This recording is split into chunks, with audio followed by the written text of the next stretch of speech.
Hello everyone, आप लोग का बहुत बहुत स्वागत है स्टडी पॉइंट यूट्यूब चैनल पर। I welcome you all to study point. और आज के इस पर्टिकुलर वीडियो सेशन में हम लोग डिस्कस करने वाले हैं जर्नल स्टडीज़ यानी कि सामान्य अध्ययन के कुछ बहुत ही इंपॉर्टेंट 30 महत्वपूर्ण प्रश्न जो कि आपके आने वाले एग्जाम के लिए इंपॉर्टेंट है। वीडियो को पूरा देखिएगा। लास्ट में आपसे एक इंपॉर्टेंट क्वेश्चन पूछूंगी जिसका आंसर आपको कमेंट सेक्शन में देना होगा। डिस्कशन को स्टार्ट करने से पहले मैं आपको बता दूं कि मैथ्स और रीजनिंग के लिए एक अलग स्पेशल चैनल क्रिएट किया गया जिसका लिंक डिस्क्रिप्शन बॉक्स में, अगर आप चाहें तो उस चैनल को सब्सक्राइब कर सकते हैं। अगर किसी भी क्वेश्चन का आंसर आपको आता है तो उसका आंसर आप कमेंट सेक्शन में दे सकते हैं। प्लस अगर किसी क्वेश्चन में डाउट हो तो भी आप वो पूछ सकते हैं। तो चलिए हम लोग अपना आज का डिस्कशन स्टार्ट करते हैं। पहला क्वेश्चन है, मनुष्य के शरीर में टीबिया हड्डी कहाँ पाई जाती है? चार ऑप्शन आपके सामने दिया हुआ है, टांगों में, कान में, जांग में या हाथ में। तो टीबिया हड्डी पाई जाती है कहाँ पर? ये पाई जाती है टांगों में, ठीक है। और मनुष्य की सबसे छोटी हड्डी कहाँ पाई जाती है? कान में, ठीक है, स्टेपीज जिसका नाम है। नेक्स्ट क्वेश्चन है, मनुष्य में रक्तचाप किस ग्रंथि के द्वारा नियंत्रित होता है? तो ये नियंत्रित होता है किसके द्वारा? एड्रिनल के द्वारा, ठीक है। एड्रिनल ग्रंथि के द्वारा मनुष्य में रक्तचाप ये नियंत्रित होता है। ऑप्शन ए हो जाएगा हमारा करेक्ट आंसर। मानव शरीर में गुणसूत्र की संख्या कितनी होती है? आसान प्रश्न है और ये हो जाएगी कितनी? 46। मानव शरीर में ब्लड बैंक कहाँ पाया जाता है? प्लीहा में, जिसको इंग्लिश में स्प्लीन बोलते हैं, यकृत में, अग्नाशय में या बड़ी आंत में। तो ब्लड बैंक कहाँ पाया जाता है? ये पाया जाता है प्लीहा में, ठीक है। ऑप्शन ए हो जाएगा हमारा करेक्ट आंसर। सभी क्वेश्चन इंपॉर्टेंट है, सभी 30 के 30 प्रश्न को आपको अच्छे से याद कर लेना है। मानव शरीर की सबसे छोटी ग्रंथि कौन सी है? ग्रंथि की बात हो रही है यहाँ पर, तो ये है पिट्यूटरी ग्रंथि, ठीक है। ऑप्शन बी हो जाएगा यहाँ पे हमारा सही आंसर। नेक्स्ट क्वेश्चन है, इंसुलिन की कमी से निम्नलिखित में से कौन सा रोग हो जाता है? चार ऑप्शन है, टाइफाइड, डायबिटीज, मलेरिया या टीबी। तो इस क्वेश्चन करेक्ट आंसर हो जाएगा इंसुलिन की कमी से जो रोग होता है ये है डायबिटीज। ऑप्शन बी हो जाएगा यहाँ पे हमारा सही आंसर। प्रश्न है आपके सामने, किस वैज्ञानिक ने हाइड्रोजन की खोज की थी? हाइड्रोजन का सिंबल एच होता है, जिसकी खोज किसने की थी? जिसकी खोज की थी हेनरी कैवेंडिश ने। तो ऑप्शन ए हो जाएगा यहाँ पे हमारा करेक्ट आंसर। नेक्स्ट क्वेश्चन है, मानव शरीर में सबसे ज़्यादा पाया जाने वाला तत्व कौन सा है? तो सबसे ज़्यादा जो तत्व पाया जाता है ये है ऑक्सीजन, ओ है इसका सिंबल।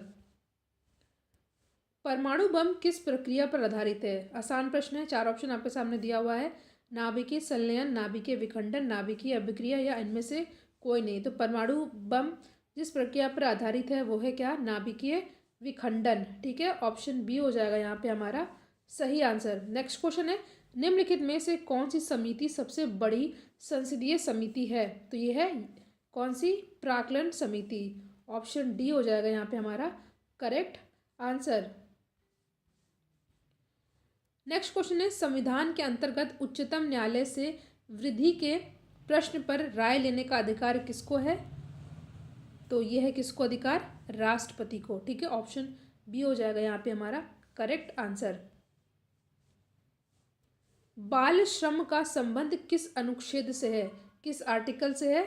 चाइल्ड लेबर का relation.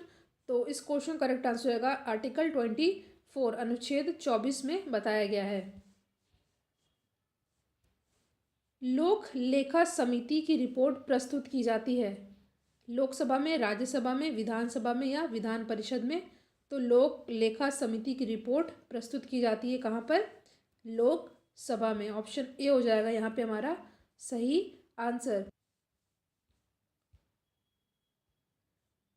Our next question is, किस समिति की अनुशंसा पर देश में पंचायती राज लागू किया गया? आसान प्रश्न भी, और इस क्वेश्चन का करेक्ट आंसर जाएगा बलवंत राय मेहता समिति। That is why option A is our correct answer.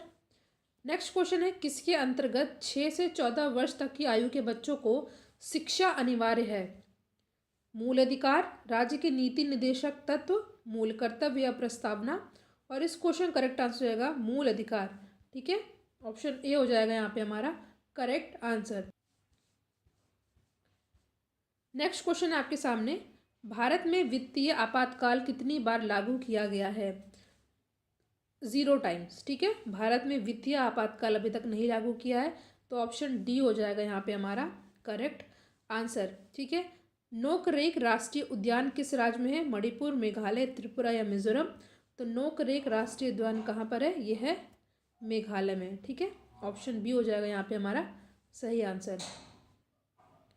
विश्व पर्यटन दिवस कब मनाया जाता है? तो विश्व पर्यटन दिवस मनाया जाता है 27 सितंबर को। ऑप्शन बी हो जाएगा यहाँ पे हमारा सही आंसर। विश्व पर्यटन दिवस की बात हो रही है तो ये है 27 सितंबर। भारत का सबसे बड़ा नेशनल पार्क कौन सा है? तो ये है हेमिस नेशनल पार्क। ठीक है, ऑप्शन ए हो जाएगा हमारा करेक्ट आंसर। नेक्स्ट क्वेश्चन है पर्यावरण संरक्षण अधिनियम कब लागू हुआ? 1983 में, 1984 में, 1985 या 1986 में? तो पर्यावरण संरक्षण अधिनियम लागू हुआ था कब? 1986 में। ऑप्शन डी हो जाएगा यहाँ पे हमारा करेक्ट आंसर। देखिए, वीडियो को लाइक आप लोग ज़रूर कीजिएगा। इससे पहले जीके और करंट अफेयर के 3 वीडियो इंपॉर्टेंट चैनल पर ऑलरेडी अपलोडेड है, जिसका लिंक डिस्क्रिप्शन बॉक्स में है। उन वीडियोज़ को आप ज़रूर देखिएगा, उसमें भी इंपॉर्टेंट जीके और करंट अफेयर के क्वेश्चन को डिस्कस किया गया है। प्लस मैथ्स, रीजनिंग और साइंस की प्लेलिस्ट बनी हुई है, तो आप उन वीडियोज़ को भी ज़रूर से ज़रूर दिखेगा। वीडियो को ज़्यादा से ज़्यादा शेयर कीजिएगा। तो पर्यावरण संरक्षण अधिनियम लागू हुआ था 1986 में। महावीर ने जान संघ की स्थापना कहाँ की थी? तो ये कहाँ पे किया था इन्होंने? ये किया था इन्होंने पावापुरी में। ऑप्शन ए हो जाएगा यहाँ पे हमारा सही आंसर। किस वेद की रचना गद्य और पद्य दोनों में की है? ऋग्वेद, सामवेद, यजुर्वेद या अथर्ववेद? तो इस क्वेश्चन करेक्ट आंसर हो जाएगा यजुर्वेद। ठीक है, यजुर्वेद जो वेद है इसकी रचना गद्य और पद्य दोनों में की गई है। आपको पता है 4 इंपॉर्टेंट वेद हैं, ऋग्वेद, सामवेद, यजुर्वेद और अथर्ववेद। सबसे पुराना वेद कौन सा है? ये है ऋग्वेद। इंडिया डिवाइडेड पुस्तक के लेखक कौन है? महात्मा गांधी, सरदार वल्लभ भाई पटेल, राजेंद्र प्रसाद या श्यामा प्रसाद मुखर्जी? तो इंडिया डिवाइडेड पुस्तक के लेखक हैं राजेंद्र प्रसाद। भारत के पहले राष्ट्रपति थे राजेंद्र प्रसाद। ये बिहार से संबंधित है। ठीक है, इनका जन्म बिहार में हुआ है। बात की जाए सरदार वल्लभ भाई पटेल, तो इनकी unity of statute of unity, ठीक है, ये बनाया गया है कहाँ पर? ये बनाया गया है गुजरात के नर्मदा डिस्ट्रिक्ट के केवड़िया गांव में। ठीक है, तो ये भी आप लोग याद कर लीजिएगा, सरदार वल्लभ भाई पटेल। ठीक है, और राजेंद्र प्रसाद, इन्होंने बुक लिखी थी इंडिया डिवाइडेड। ठीक है, बिहार से रिलेटेड थे, बिहार में जन्म हुआ था राजेंद्र प्रसाद का। गुप्त काल के किस शासक को कविराज कहा गया? तो ये कहा गया किसको? समुद्रगुप्त को। ऑप्शन बी हो जाएगा यहाँ पे हमारा करेक्ट आंसर। इंपॉर्टेंट क्वेश्चन है, पहला समुद्री संग्रहालय कहाँ उद्घाटन किया जाएगा? क्योंकि ये पहला समुद्री संग्रहालय है तो आपको पता है क्वेश्चन बहुत इंपॉर्टेंट हो जाता है। तो इसका उद्घाटन कहाँ पर किया जाएगा? लोथल, जो कि ये है कहाँ पर? ये है गुजरात में। ठीक है, गुजरात में है। Option C is our correct answer. Kolar स्वर्ण खदान कहाँ स्थित है? केरल, कर्नाटक, पुदुचेरी या मध्य प्रदेश? तो कोलार स्वर्ण खदान कहाँ पर स्थित है? तो ये है कर्नाटक में। ठीक है, बेंगलुरु यहाँ की राजधानी, केरल की राजधानी है तिरुवनंतपुरम, मध्य प्रदेश की है भोपाल। पुदुचेरी की कैपिटल क्या है? कमेंट सेक्शन में ज़रूर बताइएगा आप लोग। फिरोज़ाबाद किसके लिए प्रसिद्ध है? तो ये प्रसिद्ध है कांच की चूड़ियों के लिए। बहुत इंपॉर्टेंट क्वेश्चन है, कई बार ये पूछा भी गया है। फिरोज़ाबाद किसके लिए प्रसिद्ध है? कांच की चूड़ियों के लिए। और बात की जाए चमड़ा उद्योग, तो कानपुर और आगरा। नेक्स्ट क्वेश्चन, हाल ही में पहला हेल्थ एटीएम कहाँ लॉन्च किया गया? ठीक है, हेल्थ एटीएम की बात हो रही है क्योंकि पहला हेल्थ एटीएम है, तो क्वेश्चन अपने आप में इंपॉर्टेंट हो जाता है। 4 ऑप्शन है, लखनऊ, विशाखापट्टनम, तिरुवनंतपुरम या दिल्ली। तो पहला हेल्थ एटीएम लॉन्च किया गया है कहाँ पर? लखनऊ में। पूरा वीडियो देखिएगा, लास्ट में आपसे एक इंपॉर्टेंट क्वेश्चन पूछूंगी। ऑप्शन ए हो जाएगा यहाँ पे हमारा सही आंसर। नेक्स्ट क्वेश्चन है, हाल ही में इंडिया जापान 2+2 वार्ता का आयोजन कहाँ पर किया गया?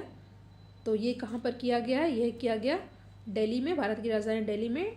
इंडिया एंड जापान 2+2 वार्ता का आयोजन किया गया। जापान की कैपिटल टोक्यो। मैंने कहा था लास्ट क्वेश्चन आपसे पूछूंगी जिसका आंसर आपको कमेंट सेक्शन में देना है। क्वेश्चन है, हाल ही में केयर फॉर यू ऐप किसके द्वारा डेवलप किया गया है? IIT गुवाहाटी, खड़गपुर, IIT गांधीनगर या IIT बॉम्बे? इस क्वेश्चन का आंसर आपको कमेंट सेक्शन में जरूर दीजिएगा। वीडियो को लाइक एंड शेयर ज़रूर कीजिएगा, प्लस जो चैनल क्रिएट किया गया है मैथ्स और रीजनिंग के लिए उसको भी सब्सक्राइब ज़रूर करिएगा। Thank you.